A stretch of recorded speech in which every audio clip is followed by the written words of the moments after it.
63% وہ کہہ رہے ہیں کہ عمران خان کی اور موجودہ جو حکومت ہے وہ ان کی پالیسیوں سے خوش ہیں۔ تفصیلات میں یہ بھی گیلپ پاکستان نے ایک بزنس کانفیڈنس سروے کروایا ہے اور اس کی تفصیلات میں یہ بتایا ہے کہ اس کے مطابق جو پاکستان درست سمت میں جا رہا ہے 63% لوگ یہ کہہ رہے ہیں، جو 2020 کے کوارٹر کے مقابلے میں 20% سے زیادہ سکور ہے جو پاکستان کی حکومت نے، موجودہ حکومت نے حاصل کیا ہے۔ سروے میں ساتھ یہ بھی کہا گیا ہے اس رپورٹ میں، اور یہ جو ڈیٹیلز ہیں اس میں یہ بھی بتایا گیا ہے کہ ہر 10 میں سے 7 پاکستانی افراد کو، کاروباری پاکستانی افراد کو یقین ہے کہ آنے والے وقت میں کاروباری حالات مزید بہتر ہوں گے۔ گیلپ پاکستان کا مزید یہ کہنا ہے کہ 42% کاروباری افراد نے گزشتہ 12 ماہ کے مقابلے میں اب ملازمین کی کم تعداد ہونے کی اطلاع دی ہے، جس کی ممکنہ وجہ کرونا بتائی گئی ہے، جبکہ 57% کا یہ بھی کہنا ہے کہ انہیں دن میں زیادہ سے زیادہ 3 گھنٹے لوڈ شیڈنگ کا سامنا ہے، اور لوڈ شیڈنگ کی وجہ سے جو معاملہ ہے وہ کافی پریشانی کا باعث ہے۔ کاروباری افراد کے نزدیک لوڈ شیڈنگ سب سے بڑا مسئلہ ہے۔ خیبر پختونخوا اور بلوچستان کے 80% لوگوں کے نزدیک ان کے کاروبار کے لیے سب سے بڑا مسئلہ لوڈ شیڈنگ ہے۔ رپورٹ کے مطابق ہر 10 میں سے 7 کے نزدیک لوڈ شیڈنگ ایک بڑا ایشو ہے، جس پر اب جو کاروباری طبقہ ہے وہ پریشان ہے۔ کاروباری طبقہ 2 چیزوں کی طرف توجہ دلا رہا ہے، ایک تو کرونا کی وجہ سے جو معاشی حالات ہیں اس کو وہ یہ سمجھ رہے ہیں کہ اگر کہیں کوئی معیشت میں خرابی ہے تو اس کی وجہ سب سے بڑی وجہ کرونا ہے، اور دوسری وجہ ہے لوڈ شیڈنگ جو کاروبار کو متاثر کر رہی ہے۔ کرونا کی وجہ سے کتابوں اور اسٹیشنری کے جو کاروبار ہیں وہ کافی حد تک ڈسٹرب ہوئے ہیں، جبکہ جو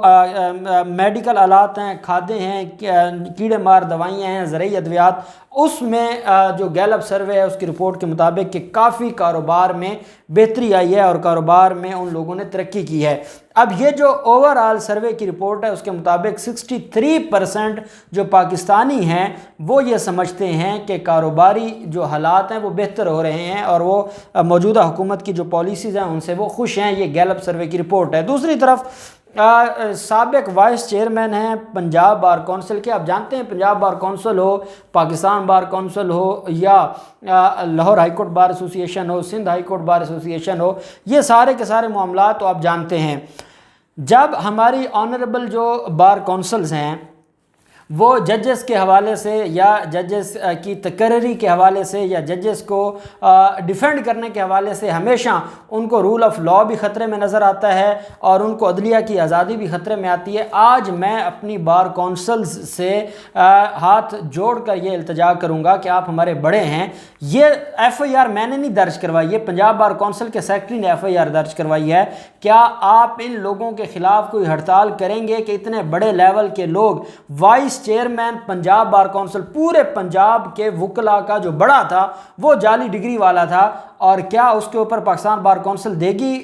قرارداد پہ، مذمتی قرارداد پاس کرے گی؟ کیا اس کے اوپر جو ہماری لاہور ہائی کورٹ بار ایسوسی ایشن ہے یا باقی جو بار ایسوسی ایشنز ہیں کیا وہ کوئی سٹرائک کریں گے، ہڑتال کریں گے؟ یہ ساری کی ساری چیزیں وہ ہیں جو آپ کے کرنے والے کام ہیں، وہ یہ ہیں حضور، یہاں پر حالات یہ ہیں کہ آپ کے بار کونسلز میں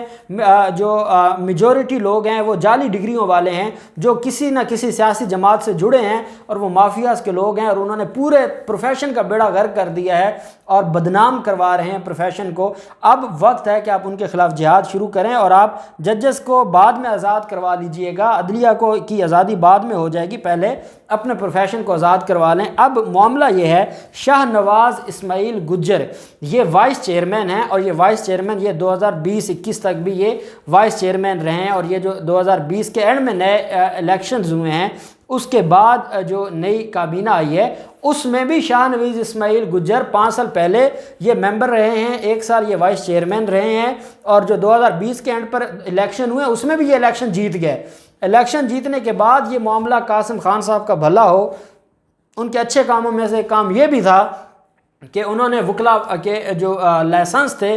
بار کونسلز کے ان کو چیک کروانا شروع کر دیا تھا۔ شاہ نواز اسماعیل کے خلاف سول لائنز تھانے میں مقدمہ درج ہو گیا ہے پولیس نے، اور یہ مقدمہ کس نے درج کروایا ہے؟ Additional secretary Punjab bar council رفاقت علی ہیں، انہوں نے یہ مقدمہ درج کروایا ہے، اور اس مقدمے میں جو دفعات شامل کی گئی ہیں وہ میں آپ کے ساتھ شیئر کرتا ہوں۔ 419 پرسونیشن، ایک بندہ وہ اتھارٹی نہیں رکھتا یا وہ عہدہ نہیں رکھتا یا وہ پروفیشن نہیں رکھتا، لیکن وہ شو یہ کروائے، ایک ڈاکٹر ہے نہیں ہے لیکن وہ ڈاکٹر بن کے ٹریٹ کرے، ایک پولیس والا یا فوجی نہیں ہے وہ یونیفارم پہن کے لوگوں کو یہ شو کروائے کہ وہ پولیس والا یا فوجی ہے، یا کوئی وکیل نہیں ہے اور وکیل بن کر عدالتوں میں پیش ہو، تو اس کو پرسونیشن کہتے ہیں۔ 419 یہ فراڈ کا کیس ہے، 420 468 اور 471 4 دفعات لگی ہیں، اور یہ جو ایف آئی آر ہے جو درج کی گئی ہے یہ ایف آئی آر نمبر ہے 496/21 2021، یہ ایف آئی آر ہے تھانہ سول لائنز میں۔ اور یہ جو شاہ نواز اسماعیل گجر ہیں جو اس کا دوسرا بڑا تعارف ہے، ایک تعارف تو میں نے آپ کو بتا دیا، دوسرا بڑا ان کا تعارف یہ ہے، اچھا ان کے بارے میں یہ بتایا گیا ہے کہ یہ شاہ نواز اسماعیل پاکستان مسلم لیگ نون شاہدرہ کے چیئرمین بھی رہ چکے ہیں، جو بلدیاتی جو الیکشنز تھے اس میں یہ چیئرمین بھی رہ چکے ہیں شاہدرہ سے، اور ساتھ یہ بتایا جا رہا ہے کہ یہ مسلم لیگ نون کے لاہور کے سینئر رہنماؤں میں ہیں، اور اس سے بڑی وائس چیئرمین یہ وہ لوگ ہیں جو میں آپ کے سامنے روتا رہتا تھا کہ جب بھی شریف خاندان کا کیس ہوتا تو ہماری پنجاب بار کونسل بھی ہاتھ باندھ کر پیچھے کھڑی ہے، ہائی کورٹ بار ایسوسی ایشن بھی پیچھے کھڑی ہے، یہ وہ لوگ تھے وائس چیئرمین تھے جن کی جعلی ڈگری تھی، اور صرف جعلی ڈگری وکالت والی نہیں تھی بلکہ جو سینئر وکیل بھی تھے، عرصہ دراز سے الیکشن بھی لڑ رہے تھے، ان کی قانون کی ڈگری ہی جعلی نہیں نکلی بلکہ معلوم ہوا ہے کہ ملزم نے صرف مڈل تک تعلیم حاصل کی ہوئی تھی، مڈل پاس بندہ vice chairman Punjab bar council لگ گیا ہے، اور اس کے بعد بھی ہمارے جو بڑے بڑے لیڈرز ہیں وہ ان کو قاضی فیاض عیسیٰ صاحب یاد آتے ہیں، ان کو عدلیہ کی آزادی یاد آتی ہے۔ حامد خان صاحب آپ ایک پروفیشنل، ایک پڑھے لکھے آدمی ہیں، خدا کے لیے اس پر آئینہ آپ احتجاج کریں اور ان چیزوں کو چھوڑ دیں کہ کوئی آپ کے گروپ کا تھا یا کوئی کسی اور کے گروپ کا تھا، ان لوگوں کے خلاف ابھی بڑی بڑی کالی بھیڑیں ہیں جو بار کونسلز میں بیٹھی ہیں، ان کے خلاف کارروائی کریں تاکہ یہ جو گند ہے اس کا صفایا کیا جا سکے، اور جو پروفیشنل اوریجنل لوگ ہیں جو محنت کر کے پڑھ کے ڈگری لے کے آگے آتے ہیں ان کو موقع دیا جائے کہ وہ اپنی جو ذمہ داری ہیں وہ نبھائیں۔ اب دیکھتے ہیں اس پر مسلم لیگ نون کی طرف سے کیا رسپانس آتا ہے اور بار کونسلز کیا رسپانس دیتی ہیں، جو بھی ڈیٹیلز ہوں گی ہم آپ کے ساتھ شیئر کرتے رہیں گے۔ اللہ پاک پاکستان کامیاب ناصر ہو، بہت شکریہ، اللہ حافظ، پاکستان زندہ باد۔